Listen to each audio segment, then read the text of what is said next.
Assalamualaikum warahmatullahi wabarakatuh. Hai semuanya, perkenalkan kami dari kelas 12-3. Perkenalkan, nama saya Mutiara Julia Nur Fajri. Dan nama saya Raina Atia Nur Kaira. Kalian pernah mikir gak sih kira-kira kenapa ya? Pas kita lagi enak-enak makan, tiba-tiba malah mules dan sakit perut. Sebenarnya apa sih yang bikin kita tiba-tiba sakit perut? Apa itu gara-gara makanan kita sebenarnya udah gak fresh alias basi? Atau kuman tiba-tiba masuk ke perut kita? Ih, ngeri banget ya. Ayo kita bahas dalam Sistem Pencernaan Manusia. Kalau kalian diberitahu soal sistem pencernaan, pasti terpikirkan adalah lambung, usus, ataupun empedu. Padahal ya guys, organ pencernaan tuh ada banyak banget. Nanti kita akan bahas semuanya. Tapi sebelum itu, mari kita bahas soal pengertian sistem pencernaan terlebih dahulu. Jadi, sistem pencernaan itu adalah proses di mana terjadinya pemecahan makanan menjadi molekul sederhana yang melibatkan organ-organ dan kelenjar-kelenjar pencernaan. Terus, proses pemecahan makanan pada manusia dibagi lagi menjadi dua, yaitu pencernaan mekanis dan kimiawi. nah, prosesnya juga terjadi menjadi dua, yaitu proses mekanis dan proses kimiawi. Proses mekanis, pengubahan makanan dari bentuk kasar menjadi halus dengan bantuan gerakan alat-alat pencernaan seperti gigi dan lambung. Untuk proses kimiawinya, yaitu pelembutan makanan oleh enzim-enzim pencernaan, mengubah makanan bermolekul besar menjadi molekul kecil. Setelah itu, ada dua jenis saluran pencernaan dan juga kelenjar pencernaan. Saluran pencernaan adalah saluran yang memproses makanan dengan pengunyahan, penelanan, dan pencampuran. Sedangkan kelenjar pencernaan adalah alat pencernaan yang dapat menghasilkan enzim-enzim untuk pencernaan kimiawi. Nah, di sini terdapat ada gambar mulut ya. Mulut berfungsi sebagai tempat memasukkan makanan ke dalam tubuh. Di dalam mulut terdapat organ pendukung seperti lidah dan gigi yang mendukung terjadinya pencernaan baik secara mekanis maupun kimiawi ya. Nah, di sini ada gambar dari struktur mulut. Jadi, struktur mulut itu ada berbagai macam jenis isinya.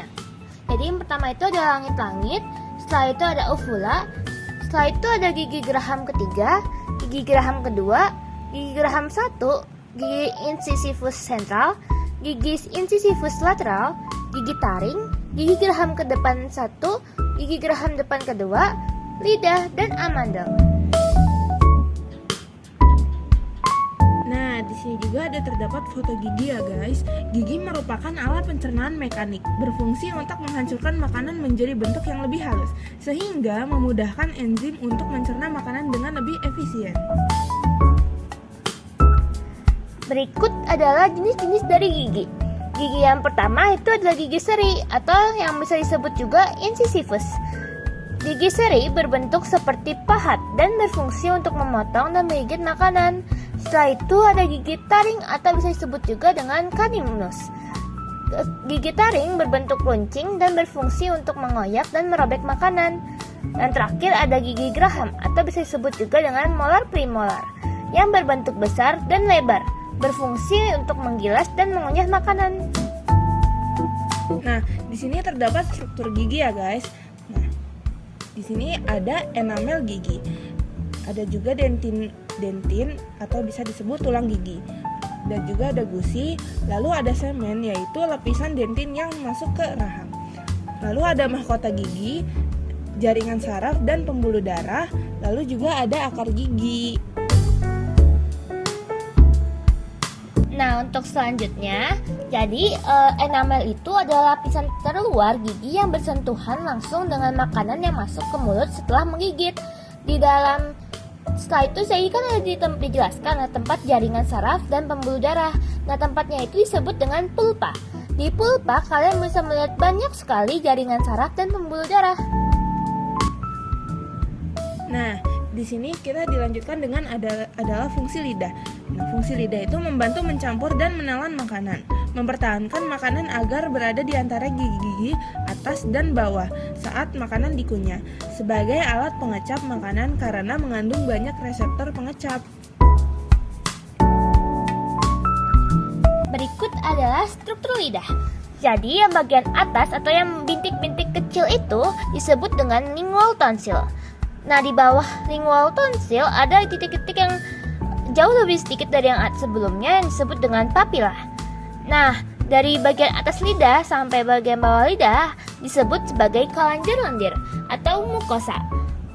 Lidah sendiri sebagai yang kita ketahui itu bisa mengecap rasa.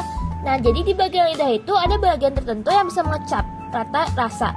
Yang pertama, bagian atas lidah bisa mengecap rasa pahit, bagian kanan kiri lidah yang bisa mengecap rasa asam, bagian tengah lidah yang mengecap rasa umami atau gurih, bagian ujung bawah kanan kiri lidah yang bisa mengecap rasa asin, dan bagian bawah lidah yang bisa mengecap rasa manis.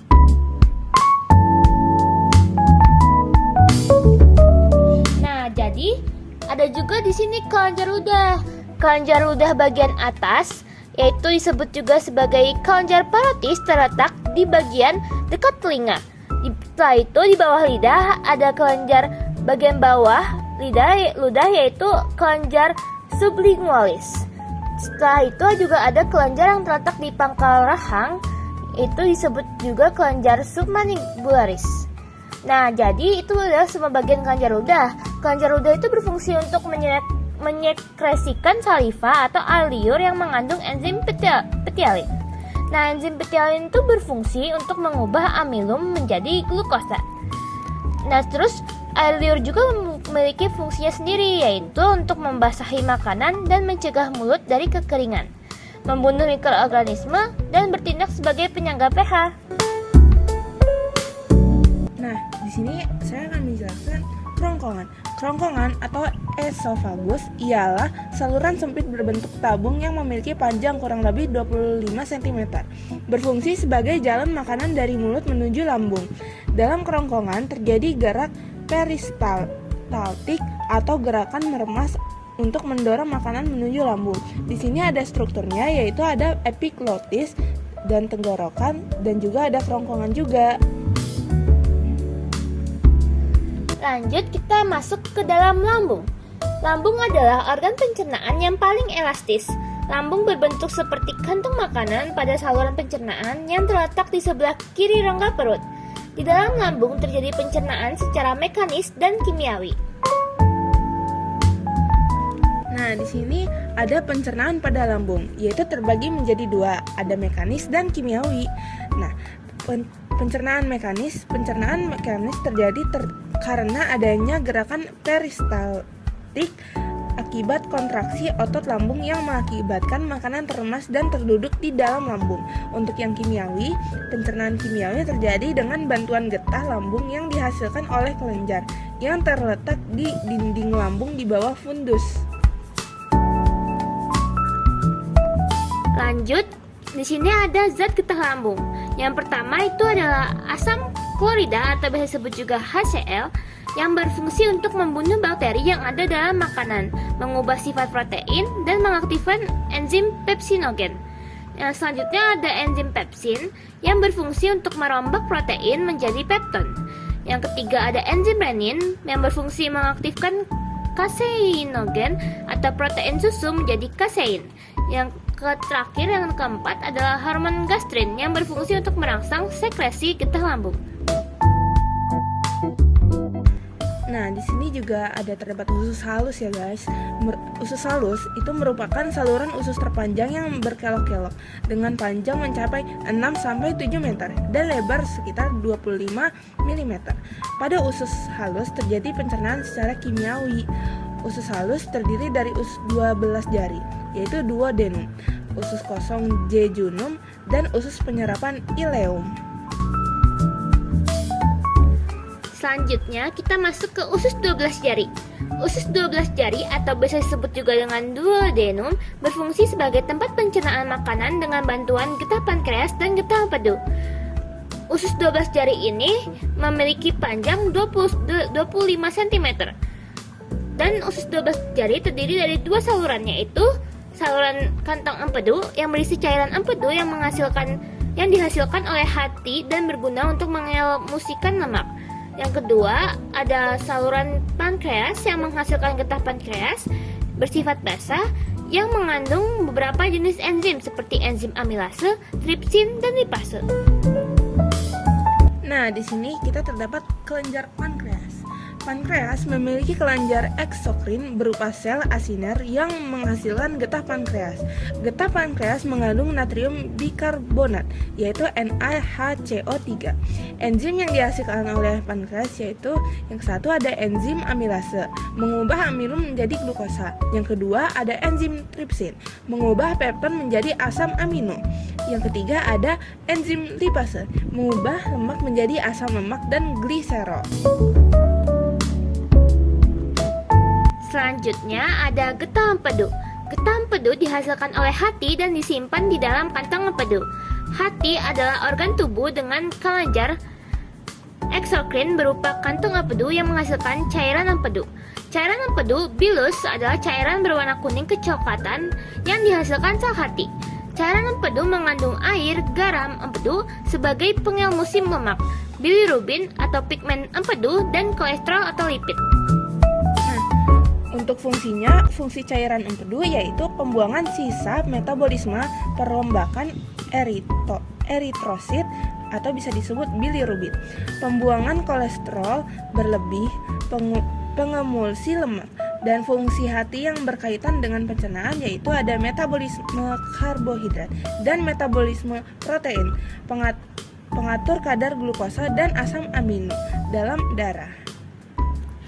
Lanjut, kita masuk ke usus kosong.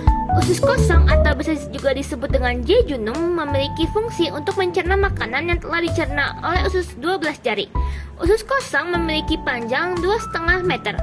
Memiliki enzim yang dihasilkan oleh kelenjar pada dinding halus seperti enzim enterokinase atau yang berfungsi sebagai pencernaan tripsinogen. Zat tripsinogen menjadi zat tripsin.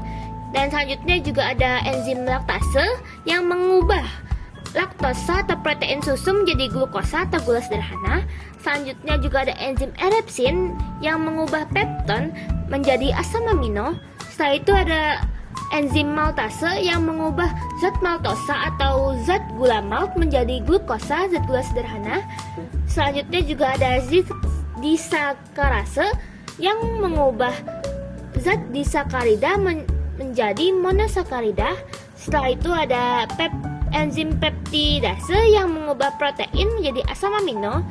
Ada juga zat sukrase yang mengubah sukrosa atau zat gula pada buah-buahan dan sayuran menjadi glukosa dan gula sederhana. Yang terakhir juga ada lipase yang mengubah lemak menjadi asam lemak. Nah, di sini aku akan menjelaskan usus pencernaan. Di usus pencernaan atau ileum terdapat banyak lipatan atau lekukan yang disebut villi atau jonjot usus. Villi berfungsi untuk memperluas usus sehingga proses penyerapan zat makanan akan lebih sempurna. Zat makanan seperti glukosa, asam amino, vitamin B dan C, mineral dan air akan diserap oleh kapiler darah dalam villi dan diangkut menuju hati. Zat makanan berupa asam lemak, gliserol, vitamin A, D, E, dan K akan diangkut melalui pembuluh getah benih, yaitu limfa. Lanjut, kita masuk ke usus besar. Nah, usus besar di sini ada berikut strukturnya. Yang bagian atas itu disebut dengan kolon transversum, yang bagian kanan itu disebut dengan kolon descendens. Bagian kiri disebut sebagai kolon ascendens. Setelah itu di bawah kolon ascendens ada juga cecum, dan yang bagian seperti kecil cacing itu disebut sebagai umbel cacing. Nah, di dekat situ ada rectum, dan di paling bawah itu ada disebut anus. Nah, fungsi usus besar sendiri itu membentuk masage atau masage feses atau kotoran, mengatur kadar air, garam, dan mineral yang tersisa pada feses, dan tempat terjadi pembusukan sisa makanan atau yang dilakukan oleh bakteri bernama bakteri E. coli. Nah, yang yang sudah dijelaskan oleh Muti tadi, yaitu anus. Anus itu bagian akhir usus besar disebut rektum, dan di sini tidak lagi terjadi penyerapan air. Defekasi adalah proses pengeluaran zat sisa pencernaan melalui anus. Kontraksi rektum dapat menyebabkan refleks gastrokolik yang dapat dilakukan secara sadar, dan otot pencernaan akan berkontraksi sehingga feses terdorong keluar. Nah, jadi ini tuh yang menyebabkan kalau misalnya kalian tiba-tiba merasa sakit perut. Jadi saat kalian sudah saat pencernaan sudah sepenuhnya selesai, jadi kontraksi rektum ini menyebabkan refleks gastrolek ini yang menyebabkan dia mengirimkan sinyal ke otak kalau bahwa feses ini siap dikeluarkan dan menyebabkan kita sakit perut. Jadi seperti itu. Nah, lanjut kita bakal lanjut masuk ke bab gangguan pencernaan. Nah, gangguan pencernaan itu ada penyakit serostomia. Gejalanya adalah mulut kering, bibir pecah-pecah, terdapat bercak-bercak putih pada lidah, sulit mencerna makanan. Nah, ini penyebabnya itu ada terjadi gangguan pada pusat ludah dan saraf pembawa rangsang ludah, dan juga adanya perubahan komposisi faal elektrolit lidah. Selanjutnya ada diare yang memiliki gejala sering buang air besar yang encer, perut terasa mulas, merasa pusing, lemas, dan kulit terasa kering, dan memiliki penyebab yaitu infeksi bakteri maupun protozoa pada usus besar, mengonsumsi makanan atau minuman yang terkontaminasi virus, bakteri, atau parasit. Dan diare ini dalam waktu lama dapat mengakibatkan hilangnya air dan garam-garam mineral sehingga tubuh menjadi dehidrasi. Nah, selanjutnya ada gastritis atau bisa disebut MAH. Gejalanya adalah nyeri di ulu hati, merasa mual, tidak nafsu makan, kembung, hingga muntah. Penurunan berat badan, ada juga perih seperti terbakar pada perut atas. Penyebabnya itu adanya iritasi atau infeksi pada lambung, dan pola makan yang tidak teratur. Yang terakhir juga ada terbiasa memakan makanan yang tidak sehat. Lanjut, itu ada konstipasi atau sembelit, memiliki gejala yaitu susah buang air besar, frekuensi buang air besar lebih sedikit dari biasanya, kurang dari 3 kali seminggu, tinja terasa lebih kering dan keras, dan penyebabnya adalah penyerapan air yang berlebihan pada sisa makanan di usus besar, kebiasaan sering menahan buang air besar, terlalu banyak mengonsumsi daging, kurang mengonsumsi makanan berserat, dan emosi seperti takut dan cemas. Nah, selanjutnya yaitu ada hemoroid atau bisa dibilang waris. Gejalanya yaitu timbul rasa gatal atau sakit di sekitar anus. Lalu ada juga keluar darah atau lender setelah buang air besar. Penyebabnya adalah kebiasaan duduk terlalu lama. Lalu ada juga sembelit atau diare yang berlangsung lama, sering mengangkat beban berat, atau juga wanita hamil atau setelah melahirkan. Baiklah guys, jadi segitu dulu materi dari kita. Kita pamit untuk undur diri. Terima kasih semuanya. Wassalamualaikum warahmatullahi wabarakatuh. Oh wow.